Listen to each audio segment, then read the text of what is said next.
How did a small, unassuming island in the North Atlantic forge the largest empire the world has ever known?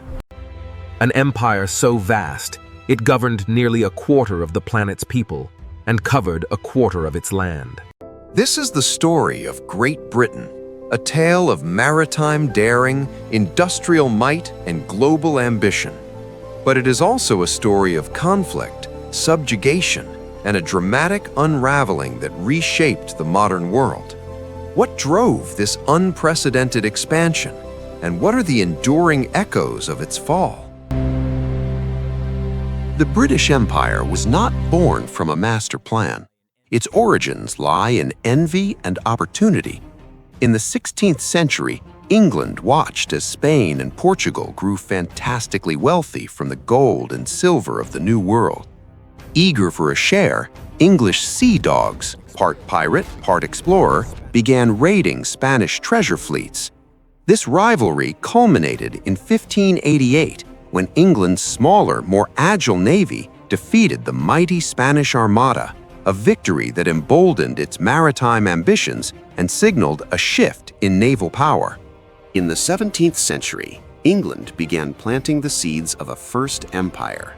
Driven by the promise of land, profit, and religious freedom, settlers established colonies along the North American coast and in the Caribbean. These ventures were often funded by powerful joint stock companies, most notably the East India Company, which was granted a monopoly on trade with Asia in 1600. While North America offered timber and tobacco, the Caribbean islands, with their sugar plantations built on the brutal foundation of the transatlantic slave trade, became the economic powerhouses of this early empire. This era was defined by fierce competition, primarily with France, for control of territory and trade routes across the globe. The loss of its American colonies in 1783 was a humiliating defeat, but it forced a strategic pivot. Britain turned its gaze eastward to India and southward to the vast, uncharted lands of the Pacific. This marked the beginning of the Second British Empire, an empire of conquest rather than settlement. The engine of this expansion was the Industrial Revolution. Britain's factories demanded a constant supply of raw materials: cotton from India and Egypt, rubber from Malaya, tin from Africa, and new captive markets to sell its manufactured goods. This was Britain's imperial century. Following the Indian Rebellion of 1857, the British Crown assumed direct control, establishing the British Raj and ruling the subcontinent with a complex system of administration and military force. In the late 19th century, Britain carved out huge swaths of Africa in a competitive rush with other European powers. Meanwhile, Australia and New Zealand were transformed into settler dominions. This global network was held together by the world's most powerful navy, which enforced a period of global British dominance known as Pax Britannica, or British peace. A powerful ideology of a civilizing mission suggested that imperial rule was a duty, bringing progress, Christianity, and British law to the world. At the dawn of the 20th century, the empire appeared invincible. But two catastrophic world wars would shatter that illusion. Britain called upon its colonies and dominions for soldiers, resources, and labor. Millions answered the call, fighting and dying for the empire on battlefields across Europe and the world. While Britain emerged on the winning side, it was left economically crippled and its prestige deeply wounded. The immense cost of war had bled the imperial treasury dry.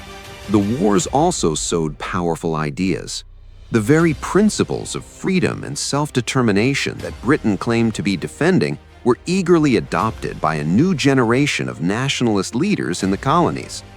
Figures like Mahatma Gandhi in India began to mobilize mass movements, demanding the same rights for themselves.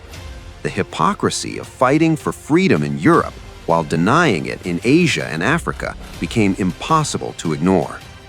The foundations of the empire were beginning to crack under the strain of its own contradictions. The end of the Second World War unleashed a tidal wave of change. A war-weary and bankrupt Britain no longer had the will or the wealth to maintain its grip on a restive empire. The turning point came in 1947 with the independence of India.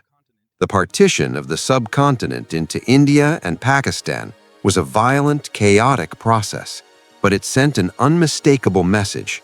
The age of empire was over. The independence of India triggered a domino effect. In 1960, British Prime Minister Harold Macmillan acknowledged that the wind of change is blowing through this continent. Throughout the 1950s and 60s, one colony after another achieved independence, sometimes peacefully, sometimes after violent struggles for liberation.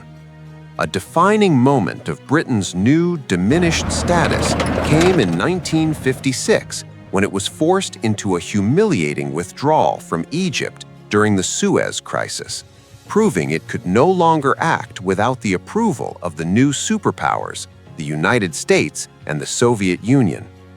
The process of decolonization continued for decades, with one of the final symbolic acts being the handover of Hong Kong to China in 1997.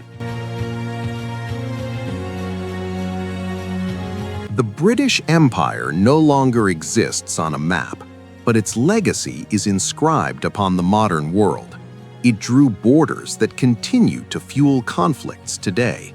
It created economic dependencies that have been difficult to break, but it also left behind parliamentary systems of government, legal codes, and a global language that connects billions.